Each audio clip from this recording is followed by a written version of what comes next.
For this session we've got the Gibson Les Paul LPJ, and that is not for Junior, it's for Juskiewicz, and this one is in cherry, and yes, cherry it is. So let's have a listen and I shall tell you what I can about it. Let's go.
And on to the pickups, starting with the Bridge 61 Classic, which has no push-pull splittery trickery, so it's on the distorted or noisy setting.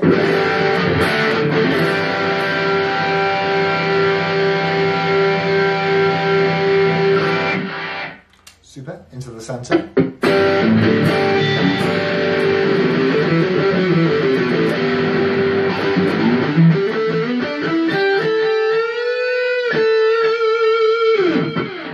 And onto the neck.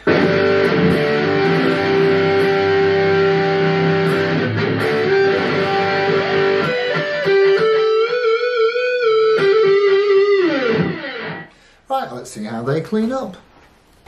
And again, starting with the bridge position.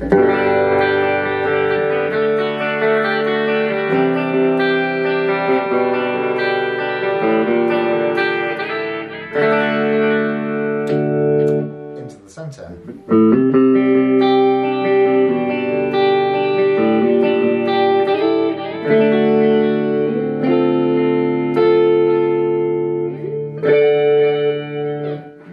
And onto the neck.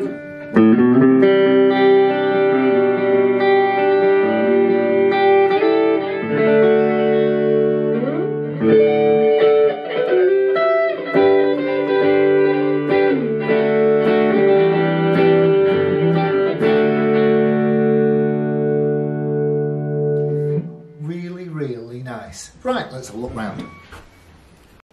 So, can't help but think that it's called LPJ, which I think is a bit confusing because we've always known LPJ as Les Paul Junior, and this is not Junior by any means. And the J, in fact, we believe stands for Juskiewicz, which is the name of the CEO in 2014, Henry Juskiewicz. They could have called it an LPH, I suppose, for that matter, couldn't they?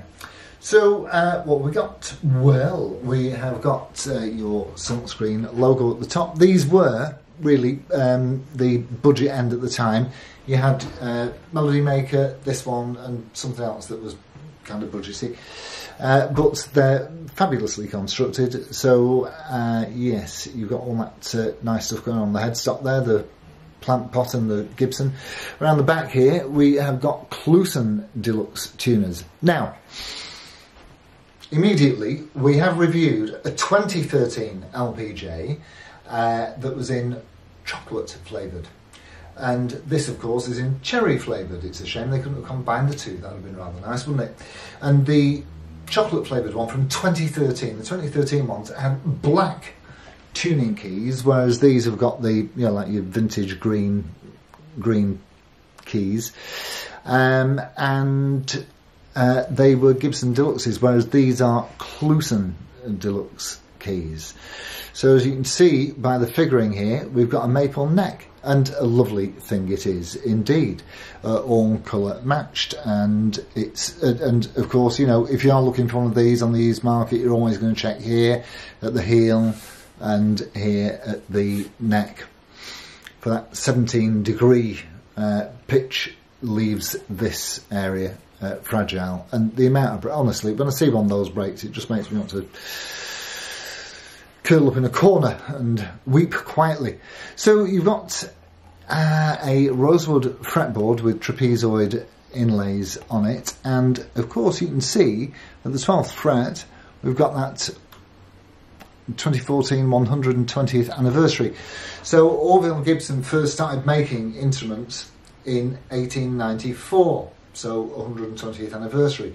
He didn't actually start the Gibson Mandolin and Guitar Company until 1902, obviously 8 years later, but still, that's when he first started making instruments, certainly. So pickup wise, we've got 61 Classics, which are, they pop out roughly the same ohmage as the 57 Classics, so exactly what the difference is I'm not entirely sure, but certainly you've got black and cream bobbins, so they call them Zebra, of course. We've got a Tunematic and a stop tail bridge, 4 knobs, no push-pull stuff on this, and you've got obviously 2 volumes at the top, 2 tones at the bottom. It's a maple cap, and you can see the difference in the grain there, although it's very thin here at the, you know, on the edge, which almost looks like binding, really, doesn't it, you know. When you get into the middle, because you can see it's got quite a bellied curve, when you get into the middle in the pickups here, it's probably actually about ½ an inch thick, or something, or maybe even a little bit more, ½ an inch 3/4 in the centre, and so it's a carved maple top, and it's a mahogany body, and it's very, very much, you know, it's a traditional Les Paul construction, and I think it's very good that Gibson do it. So they shave a few quid off, probably, with not putting splittable pots in, which actually works for me, because I'm not a fan at all. The maple neck, that'll save a couple of quid here and there, or a few dollars here and there. And yeah, and again, the year before this, it had that all black stuff on it, didn't it? So it had your black keys, and it had black plastic covers on the humbuckers that made it look a little bit EMG-like, if you know what I mean. So they're not terribly heavy. I think they're about 7 3/4, 7.5, 7 3/4 pound. It doesn't feel heavy, certainly, but they're great, absolutely brilliant to play. The string height on this particular one is, it's under the 1.25 mark. I seem to think about between 1 and 125, about 115, which makes it an absolute breeze to play. No choking, no buzzing. The fretwork is absolutely as good as any fretwork on any Gibson, or well, on anything for that matter. And they're not terribly expensive. So to say that they're a studio construction, oh, and I've got some news about a studio. Next time I do a studio, I'll bring it up if I remember. So yes, get used to this satin look, because studios aren't going to be gloss anymore. Not that this is a studio, of course, but it is a studio construction.